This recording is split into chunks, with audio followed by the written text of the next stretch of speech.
Hello students, welcome to Tutitude. So మనకి సింగరేణి నుంచి notification వచ్చింది.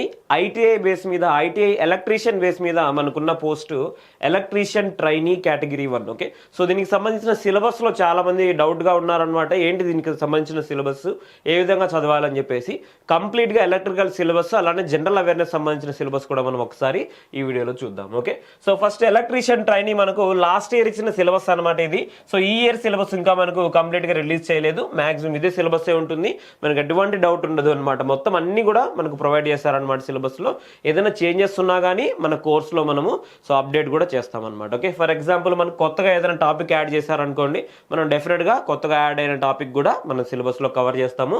అలానే మన గోవిద్య యాప్లో, ఓకే, సో గోవిద్య యాప్లో సో మనం ఆల్రెడీ ఈ కోర్స్ అనేది లాంచ్ చేయడం జరిగింది. ఒకసారి మీరు యాప్ డౌన్లోడ్ చేసుకునేసి దీనికి సంబంధించిన కోర్స్ కంటెంట్ ఏ విధంగా ఉంటుందో చూడండి. ప్రతి ఒక్కటి మనం డిస్కస్ చేసుకుంటాం దీంట్లో. సో ఆల్రెడీ 50% ఆఫ్ సిలబస్ అనేది కంప్లీట్ అయిపోయింది. ఓకే, సో ఎలక్ట్రీషియన్కి సంబంధించి ఐటీఐ బేస్ లెవెల్లో మాత్రమే మనం డిస్కస్ చేస్తాము ఈ కోర్సులో. మీరు ఒకవేళ ఏదైనా హయ్యర్ పొజిషన్స్ ప్రిపేర్ అవుతుంటే సో వాటికి సంబంధించిన సిలబస్ వేరే ఉంటుంది. ఓకే, సో ఇక్కడ డిస్కస్ చేసే ప్రతి ఒక్కటి కూడా మనకు ఐటీఐ లెవెల్లోనే ఉంటుంది ప్రతి సబ్జెక్ట్. ఓకే, సో ప్రజెంట్ ఏంటంటే ఈ బేసిక్ టాపిక్స్ అన్ని కూడా మన దగ్గర కంప్లీట్ అయిపోయినాయి. అలానే సో ఎలక్ట్రానిక్స్ సంబంధించిన సిలబస్ కూడా మనము కంప్లీట్ చేయడం జరిగింది. ఓకే, సో ఎలక్ట్రానిక్స్ సంబంధించినవి అలానే జనరేషన్ సంబంధించిన టాపిక్స్ అన్ని కూడా కంప్లీట్ అయినాయి. సో మిషన్కి సంబంధించిన కాన్సెప్ట్స్ అన్ని కూడా మనము ప్రజెంట్ డిస్కస్ చేయడం జరుగుతుంది. ఓకే, సో ఇక్కడ వరకు కంప్లీట్ అయింది, ఈ టాపిక్ కూడా కంప్లీట్ అయింది. So only machines and measurements సంబంధించిన సిలబస్ మాత్రమే ప్రజెంట్ పెండింగ్ ఉందన్నమాట. ఓకే, సో ఇక్కడ మనం కంప్లీట్ గా సిలబస్ గురించి డిస్కస్ చేసుకుందాము. సో మాక్సిమం ఈ సిలబస్ మనము విత్ ఇన్ 20 days లో కంప్లీట్ చేయడం జరుగుతుంది. Okay, so with in 20 days లో కంప్లీట్ చేయడం జరుగుతుంది. ఎవరైతే ప్రిపేర్ అవ్వాలనుకుంటున్నారో డెఫినెట్ గా ప్రతి ఒక్క టాపిక్ మనం ప్రొవైడ్ చేసే యాప్లో మనం ప్రొవైడ్ చేసే సిలబస్ అంతా కూడా సో అట్లీస్ట్ 2 to 3 times మీరు చదవాలి, ప్లస్ నోట్స్ అనేది రాసుకోవాలి. అప్పుడైతేనే మనకు ఇటువంటి ఎగ్జామ్ కొట్టేదానికి ఛాన్సెస్ అనేవి ఉంటాయి. అదర్వైజ్ మీరు ఏదో ఒకసారి చూస్తే నేను ప్రిపేర్ అవుతాను లేకుంటే ఎగ్జామ్ ఈజీగా ఉంటుంది అనేసి అనుకోకండి. సో ప్రతి ఒక్కరూ ప్రిపేర్ అవుతారు. సో మీరు 2 to 3 times క్లాసెస్ చూసి ప్రతి ఒక్కటి మీరు నోట్ చేసుకునేసి అలానే మనం ప్రొవైడ్ చేసే క్వశ్చన్స్ ప్రతిదీ మీరు చదివిన తర్వాత మనం దీనికి సంబంధించిన క్వశ్చన్స్ అనేవి ప్రొవైడ్ చేస్తాము. అలానే ప్రీవియస్ ఇయర్ క్వశ్చన్స్ కూడా డిస్కస్ చేస్తాం. దీని గురించి ప్రతి ఒక్కటి మీకు క్లియర్ కట్గా నేర్చుకోవచ్చు అనమాట. ఓకే, సో ఎనీవే ఫస్ట్ ఇక్కడ డిస్కస్ చేసుకుందాం ఏమేమి ఉన్నాయో. బేసిక్ ఎలక్ట్రిసిటీ అంటే ఎలక్ట్రిసిటీ బేసిక్స్ అనేవి ఇక్కడ ఏ విధంగా ఎలక్ట్రాన్ ఫ్లో అనేది ఉంటుంది. సో అలానే మనకి ఈ విధంగా ఎనర్జీ అనేది ఒక ఫామ్ నుంచి ఇంకో ఫామ్కి చేంజ్ అవుతుంది. సో అలానే electricity basics. Okay, so voltage అంటే ఏంటి, కరెంట్ అంటే ఏంటి, పవర్ అంటే ఏంటి, ఎనర్జీ అంటే ఏంటి, ఇలాంటి బేసిక్స్ అన్ని కూడా అడుగుతారు అనమాట. సో మనం డెఫినెట్గా ఇవన్నీ కూడా ప్రతి ఒక్క టాపిక్లో డిస్కస్ చేసుకునేవే. సపరేట్గా మనం మళ్ళీ దీని గురించి డిస్కస్ చేసుకోవాల్సిన పని లేదు. ఓకే, సో ఆల్రెడీ మనం క్లాసెస్లో డిస్కస్ చేసాం దీని గురించి, ఒకసారి మీరు చూడండి. ఓకే, సో అలానే resistors, conductors, insulators and insulating materials. Okay, so ఈ మెటీరియల్స్ గురించి మనం డిస్కస్ చేసుకోవాలి. ఓకే, సో అంటే రెసిస్టెన్స్ అంటే ఏ విధంగా ఉంటుంది, సో కండక్టర్స్ ఏ విధంగా ప్రాపర్టీస్ ఉంటాయి, అలానే ఇన్సులేటర్ ప్రాపర్టీస్, సో అలానే మనకి సో ఏమైనా ఇన్స్ట్రుమెంట్స్ కానీ అలానే ఇన్సులేటింగ్ మెటీరియల్స్. ఓకే, వీటన్నిటి గురించి డిస్కస్ చేసుకోవాలి. Okay, electrical accessories. Okay, so electrical సిస్టంలో మనకి ఏమేమి యాక్సెసరీస్ ఉంటాయి, మీరు ఐటీఐ చేసినప్పుడు సో ఏమేమి యాక్సెసరీస్ మనం వాడుతున్నాము, ఓకే, వైరింగ్ ఎటువంటి యాక్సెసరీస్ యూజ్ చేస్తున్నాము, అలానే హౌస్ హోల్డ్ వైరింగ్లో మనకు అవసరమైన రిక్వైర్మెంట్స్ ఏంటి, ఓకే, ఇలాంటివన్నీ కూడా ఇక్కడ మనము చదువుకోవాల్సి ఉంటుంది. Okay, so next circuit breakers. యాక్చువల్గా అయితే మనకు సర్క్యూట్ బ్రేకర్స్లో 6 types ఉంటాయన్నమాట. ఈ 6 types గురించి మనం తెలుసుకోవాలి. సో మనం ఇదే ఫార్మాట్లో నేర్చుకోకుండా ఇక్కడ పవర్ సిస్టమ్స్తో పాటు relays and voltage regulators and circuit breakers ఈ విధంగా మనము డిస్కస్ చేయడం జరుగుతుంది. ఓకే,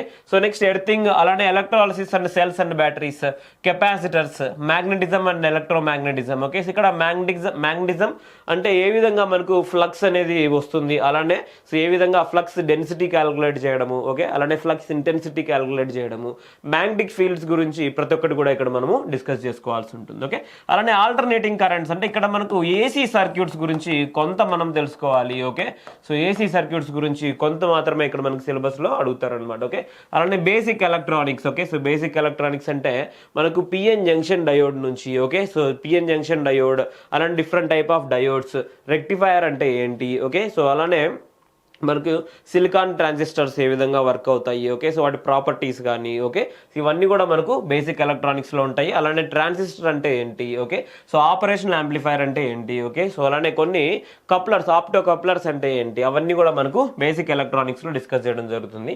అలానే మెజరింగ్ ఇన్స్ట్రుమెంట్స్, ఓకే, సో మనము ఎలక్ట్రికల్ క్వాంటిటీస్ అయిన కరెంట్ని కానీ, వోల్టేజ్ని కానీ, పవర్ని కానీ, ఎనర్జీ కానీ, రెసిస్టెన్స్ కానీ, కెపాసిటెన్స్ కానీ, ఇండక్టెన్స్ కానీ, ఓకే, సో అలానే బ్రిడ్జ్ మెజర్మెంట్స్ ఏమైనా ఉంటాయి, ఇవన్నీ కూడా ఏ విధంగా మనం మెజర్ చేస్తాము, ఓకే, సో ఏ మెథడ్స్లో మనం యూస్ చేస్తాము, లో రెసిస్టెన్స్ ఉంటే ఎట్లా మెజర్ చేస్తాము, హై రెసిస్టెన్స్ ఉంటే ఎట్లా మెజర్ చేస్తాము, ఇవన్నీ కూడా మనకి మెజరింగ్ ఇన్స్ట్రుమెంట్స్లో డిస్కస్ చేయడం జరుగుతుంది. ఓకే, సో అలానే డీసీ జనరేటర్, ఇక్కడ మనం మెజరింగ్ ఇన్స్ట్రుమెంట్స్లో PMMC instrument, moving iron instrument, ఇవన్నీ కూడా డిస్కస్ చేసుకోవాలన్నమాట. Okay, so next DC generators, DC motors, AC generators, AC motors కూడా అడిగారనమాట. ఓకే, ఇక్కడ సింక్రనస్ మోటార్స్ ఉన్నాయి, polyphase induction motors, single phase motors. Okay, so ఇవన్నీ కూడా ఏసీ మోటార్స్, ఇది ఏసీ జనరేటర్, అలానే ట్రాన్స్ఫార్మర్. ఓకే, సో ఇవన్నీ కూడా మనకు machines concepts. Okay, so machine, అలానే వైండింగ్ అనేది కూడా మనకి మిషన్స్ కిందకే వస్తుంది. ఏ విధంగా మనం winding, different kind of windings ఏ విధంగా మనం వౌండ్ చేస్తాం మిషన్లో అనేవన్నీ కూడా ఇక్కడ మనం మిషన్స్ కాన్సెప్ట్లో డిస్కస్ చేసుకుంటాం. Okay, so machines, electrical machines మొత్తం అన్ని కూడా మనకు చాలా చాలా important. Okay, so next house service connections and wiring layout. Okay, so ఇది మనకి వైరింగ్ లో మనం ఫాలో అయ్యే మెథడ్స్ అన్ని కూడా ఇక్కడ మనం తెలుసుకుంటాము. Next illumination. Okay, so illumination అనేది సపరేట్ టాపిక్ అనమాట, చిన్న టాపిక్ మనం నేర్చుకోవాలి. అలానే డిజిటల్ ఎలక్ట్రానిక్స్. ఓకే, సో ఇక్కడ మనకు బూలియన్ ఆల్జిబ్రా నుంచి, లాజిక్ గేట్స్ నుంచి, అలానే కౌంటర్స్ అన్ని కూడా మనకు అడగడం జరుగుతుంది. Electrical appliances. Okay, so electrical appliances అనేది ఎలక్ట్రిక్ యాక్సెసరీస్. ఓకే, రెండు మనం కలిపి నేర్చుకుంటాం అనమాట. ఇది వర్క్ చేసేదానికి ఇవి అప్లికేషన్స్ అనమాట. Okay, so next generation of electrical energy, ఇక్కడ మనం పవర్ సిస్టమ్ జనరేషన్ అంటాము దీన్ని. సో అంటే మనం ఏ విధంగా ఎలక్ట్రిసిటీ అనేది జనరేట్ చేస్తున్నాము, hydro electric power plant, thermal power plant, nuclear power plant. Okay, so ఇవన్నీ కూడా మనం ఇక్కడ డిస్కస్ చేసుకోవాలి. అలానే వాటితో పాటు ఇంకా ఏమైనా జనరేషన్ మెథడ్స్ ఉంటే వాటిని కూడా డిస్కస్ చేసుకోవాలి. Okay, so next transmission and distribution, ఇది కూడా ఒక మనం జనరేట్ చేసిన పవర్ని ఏ విధంగా ట్రాన్స్మిట్ చేస్తున్నాము, ఏ విధంగా డిస్ట్రిబ్యూట్ చేస్తున్నాం అనేవి కూడా ఇక్కడ మనం ట్రాన్స్మిషన్ డిస్ట్రిబ్యూషన్లో డిస్కస్ చేయడం జరుగుతుంది. Okay, so next work shop calculations and science. Okay, మీరు జనరల్గా ఐటీఐ చేసేటప్పుడు వీటి గురించి చూస్తుంటారు, మనం ఇది సిలబస్లో కవర్ చేయము. ఓకే, సో ఎందుకంటే ఇవి క్యాలిక్యులేషన్స్ కాబట్టి సో మనం క్లాసెస్లో డిస్కస్ చేయము, కానీ మీకు ఏ విధంగా చదవాలనేది ఒక 5 to 6 ప్రాబ్లమ్స్ మీరు ప్రాక్టీస్ చేశారంటే డెఫినెట్గా మీకు వీటిలో వచ్చే క్వశ్చన్ 1 or 2 క్వశ్చన్స్ అనేవి మీరు ఆన్సర్ చేయొచ్చు అనమాట. Okay, so next employability skills అనమాట, ఇది ఓన్గా మనం చదువుకోవాలి. సో మీకు ఆల్రెడీ ఐటీఐ మెటీరియల్ మీ దగ్గర ఉంటే సో దాంట్లో ఇది మనం చదువుకోవాల్సి ఉంటుంది. ఓకే, సో ఎనీహౌ మీకు ఎటువంటి డౌట్ ఉన్నా కానీ ఇటువంటి సిలబస్లో మనం ప్రతి ఒక్కటి కూడా డిస్కస్ చేయడం జరుగుతుంది. సో ప్లస్ దీంతో పాటు మనకి ఏమి ఇచ్చారంటే in addition to above, okay, few questions related to general knowledge.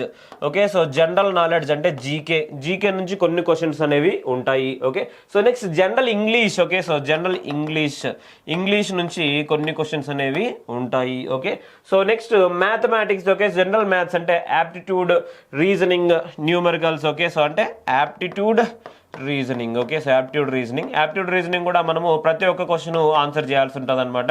So ఖచ్చితంగా బాగా చదవాలి. ఎవరైతే రైల్వేస్ ప్రిపేర్ అవుతున్నారో ఎలక్ట్రీషియన్ సంబంధించి, సో ఏఎల్పీకి కానీ లేకుంటే టెక్నీషియన్ కానీ ప్రిపేర్ అవుతున్నారో సో వాళ్ళకి ఇక్కడ కూడా స్కోరింగ్ చేసేదానికి ఛాన్సెస్ ఉంటాయి అనమాట. Okay, so next current affairs. Okay, so మనం తెలంగాణ సంబంధించినవి, సో అలానే కొన్ని, ఓకే, సో కొన్ని నేషనల్ వైడ్గా మనము కరెంట్ అఫైర్స్ అనేవి తెలుసుకోవాలి. సో డెఫినెట్గా ఒక మంత్లీ మ్యాగజైన్ మీరు మెయింటైన్ చేయాలి. ఓకే, సో ఈ ఇయర్ జనవరి నుంచి 2024 జనవరి నుంచి ఈ ఎగ్జామ్ మ్యాక్సిమం మనకు 4 months తర్వాత ఉండేదానికి ఛాన్సెస్ ఉంటాయి, 3 to 4 months. సో అప్పుడు వరకు మనము ఈ కరెంట్ అఫైర్స్ అనేవి కవర్ చేయాలి.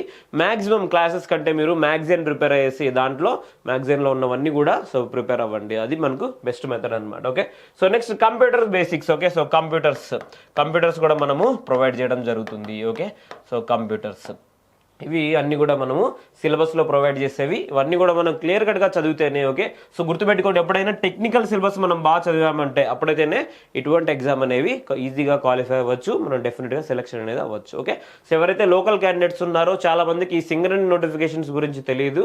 సో లోకల్గా ఉన్న వాళ్ళకి మాత్రమే సో ఇన్ఫార్మ్ చేస్తుంటారు అనమాట. కొంతమందికి మనం కొన్ని డిస్ట్రిక్ట్స్లో ఉన్న వాళ్ళకి మనం లోకల్ అని కూడా తెలియదు. మీరు ఒక్కసారి లోకల్ క్యాండిడేట్స్ అంటే ఏంటి అని చెప్పేసి మన వాట్సాప్ ఛానల్లో చూడండి. సో దానికి సంబంధించి డీటెయిల్స్ అన్ని కూడా మీకు ఏమైనా డౌట్ ఉంటే మీరు మమ్మల్ని అడగండి. ఓకే, సో ప్రతి ఒక్కటి ఓకే, మీకు టెక్నికల్గా ఏదైనా డౌట్స్ ఉన్న సబ్జెక్ట్లో ప్రతి ఒక్కటి మీరు మమ్మల్ని అడగచ్చు. ప్లస్ మీకు ఈ సబ్జెక్ట్ ఈ ప్రిపరేషన్ కావాల్సిన ఎటువంటి ఎఫర్ట్స్ మీరు పెట్టాలనేది కూడా మీరు మాతో డిస్కస్ చేసుకోవచ్చు. Okay, so anyway all the best, thank you so much.